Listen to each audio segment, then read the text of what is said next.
New York, 1933. A group of men believed they had invented the easiest get-rich scheme of all time. Find a homeless drunk, insure his life, and then let nature do the dirty work. Their chosen target was Michael Malloy. It should have been over in days.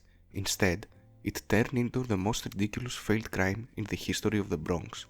Malloy was an Irish immigrant with no job, no savings, and an unlimited appetite for alcohol.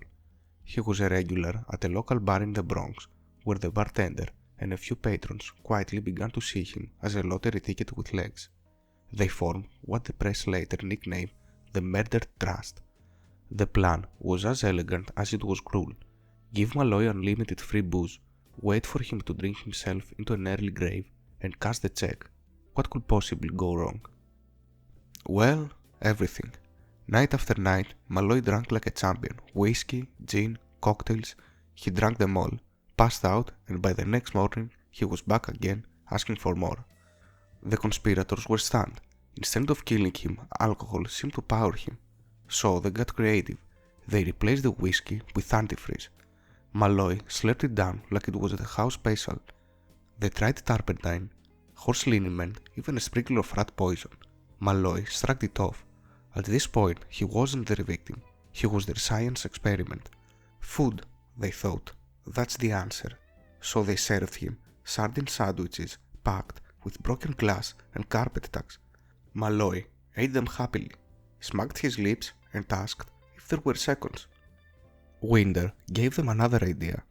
One night, after Malloy passed out, they carried him into the snow and left him there. Hours later, he walked back into the bar, frosting his hair, cheerfully requesting another round. The whole thing slipped into dark comedy. They even ran him over with a car at 45 miles per hour. Broken bones, bruises, a hospital stay, and yet, a few weeks later, Malloy limped back through the door like nothing had happened. By now, the conspirators were more exhausted than he was. Eventually, after months of cartoonish failure, the group turned to one final plan. They brought Malloy to a rented room, waited until he was unconscious, and used gas. This time, the unkillable man finally met his end. But the victory was short-lived. Rumors spread, the police investigated, and soon the murder trust was exposed. They were tried, convicted, and sent to face justice. Michael Malloy may not have been famous in life, but his legend was born in death. He became a symbol of absurd survival, a man who endured poison, freezing nights, even a speeding car, and kept coming back for more. To this day, he is remembered as Mike the Durable, the man who simply refused to die. History is full of stories stranger than fiction. If you would like to hear more unbelievable tales like this one, make sure to subscribe and stick around. Thank you for your time.